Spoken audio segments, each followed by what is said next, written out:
The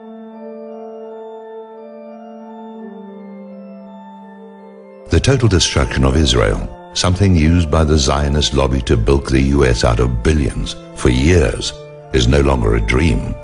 It is inevitable. The only question is, when? With it, a limited world war may emerge with some surprises in store. It all started long ago, but we can focus back 1 year when Israel murdered 9 Turkish citizens in an act of piracy, peace activists on an aid ship heading for Gaza. Aid ships heading for Gaza now get a military escort from the Turkish Navy, and Turkey's president is heading for Gaza and Egypt right now to slap Israel down. A year ago, Israel and Turkey were the best of friends.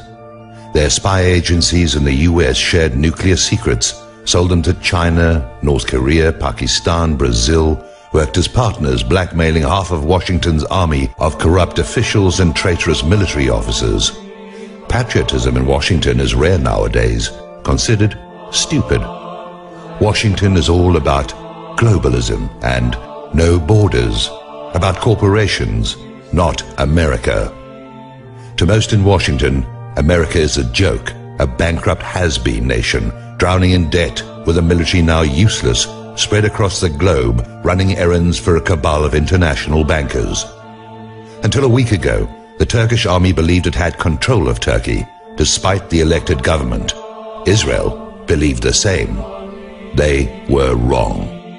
A year ago, Israel believed Turkey would always be controlled because of their desire to join the European Union. Now that dream is considered hopeless. Who would want to join it anyway? The EU is broke, falling apart and toothless.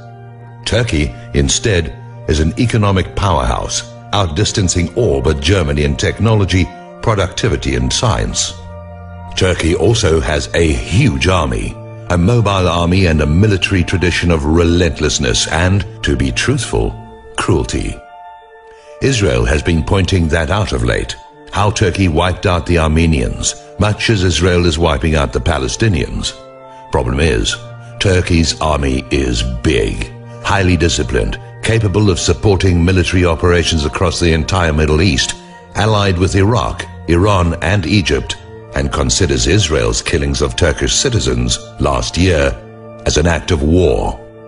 This leaves only America or Israel's nuclear weapons to protect them. Problem? Paid stooges in Washington talk about Israel's strategic importance to the US.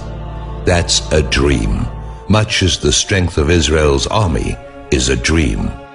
There are 2 strategic allies in the Middle East, Egypt with their control of the Suez Canal, and Turkey with their control of the Bosphorus, the only gateway to the Black Sea, something of immense value to the US.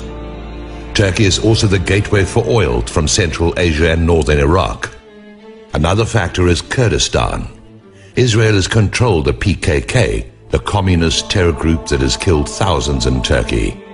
Israel is threatening to unleash them again. In meeting with leaders in Iraq, however, I was told that Turkish military actions against the PKK, even inside Iraq, were welcomed. Kurds in Iraq hate the PKK and have long seen it as destructive. Northern Iraq is closely aligned with Turkey.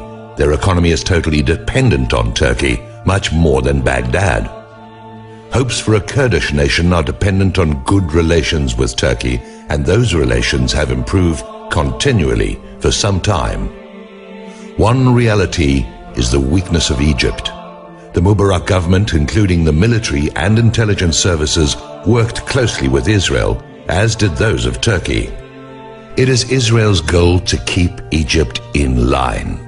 However, with the killing of 5 Egyptian police and the protesters sacking the Israeli embassy in Cairo, that is coming into question. Israel still has considerable resources in place in Egypt. Particularly we saw on August the 11th, 2011, when the Bush-Bechtel envoy David Welch met with Israeli and Gaddafi representatives in Cairo at the Four Seasons Hotel, CIA and Egyptian spies in the room planning bribes to be paid to journalists and peace activists in a last-ditch attempt to save another Israeli ally, Gaddafi. Thus, Turkey will be doing a road trip to gain allies against Israel and to flank US backing, blackmailing the US. As Turkey has nearly all US nuclear secrets gotten through their spy partnership with AIPAC, something we were told of when I interviewed FBI informants within the Bush White House, they have things to trade. Turkey can turn out thermonuclear weapons quickly. Israel's counter is their partnership with India. India is building long-range ICBMs capable of carrying 10 warheads, also capable of reaching the United States. Israel has requested 10 of these missiles, giving them the capability of hitting the United States with 100 hydrogen bombs. This is not conjecture. This deal with India has been confirmed. The weapons are being built with US technology stolen by Israel and Turkey, and Pakistan has spies working inside every aspect of the project. No secret to anyone. China is also aware, and they believe they are a potential target of these Indian weapons. Thus, China is transferring advanced technologies, not only thermonuclear, but advanced aircraft designs and missile technology to Pakistan. In reality, from a military standpoint, India overshadows Pakistan by a mile.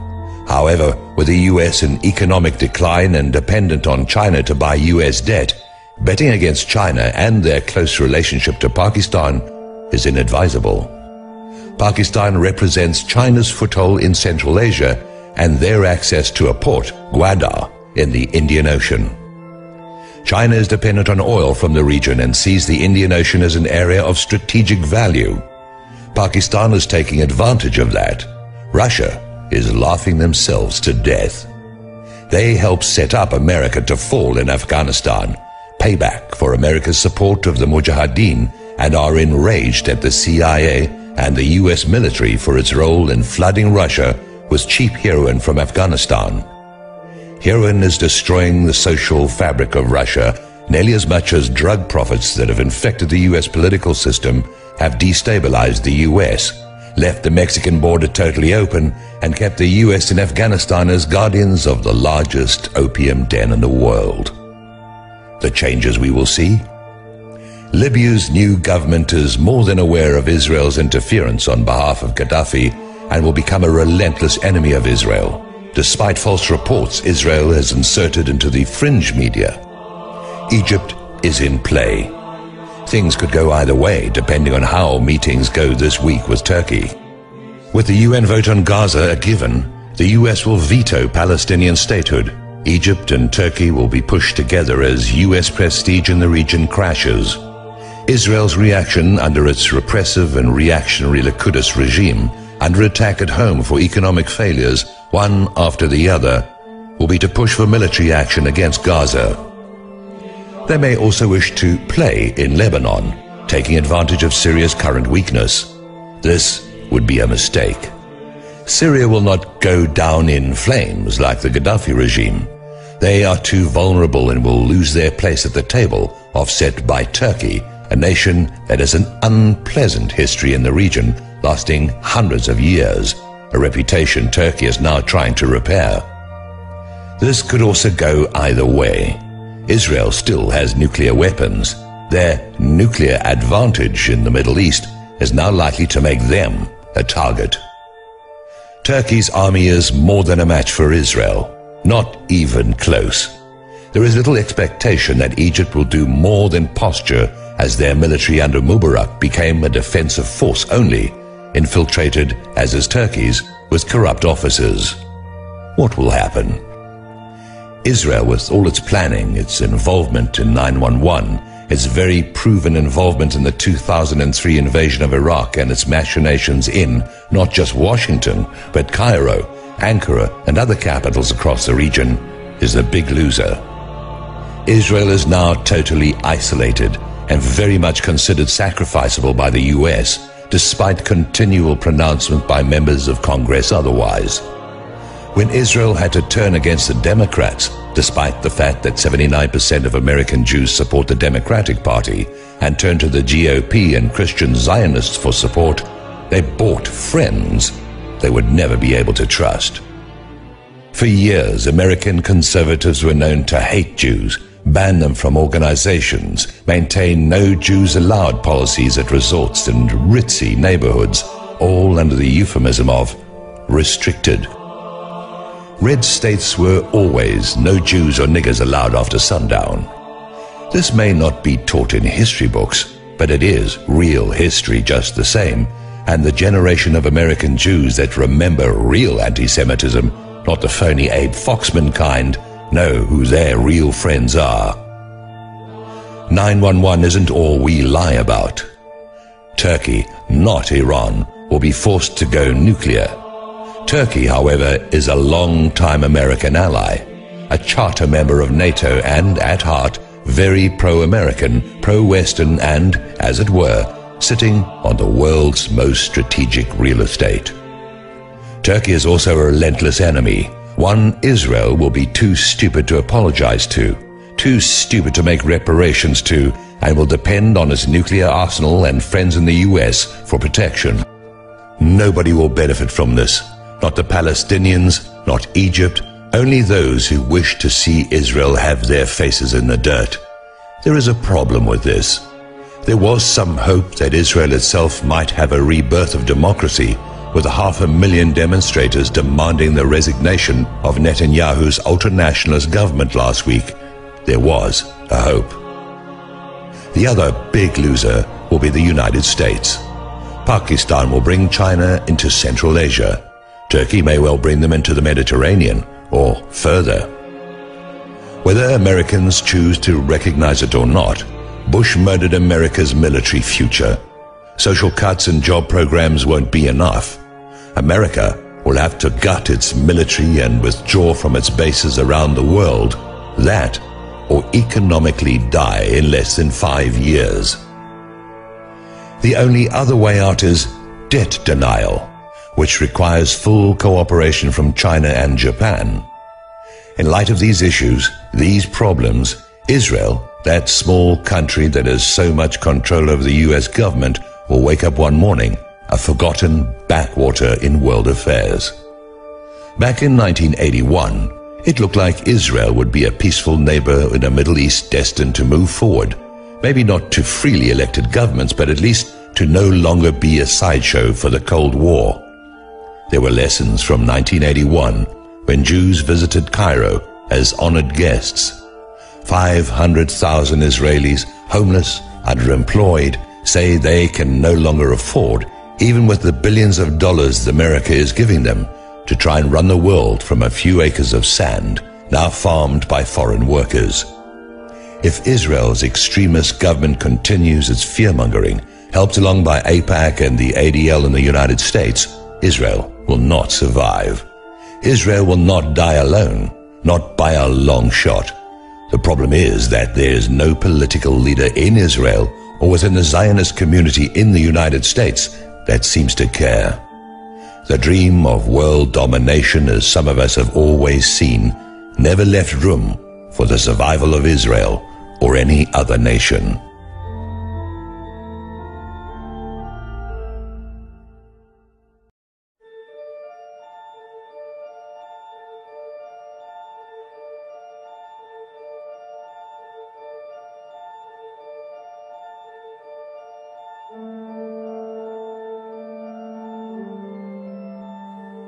The total destruction of Israel, something used by the Zionist lobby to bilk the US out of billions for years, is no longer a dream.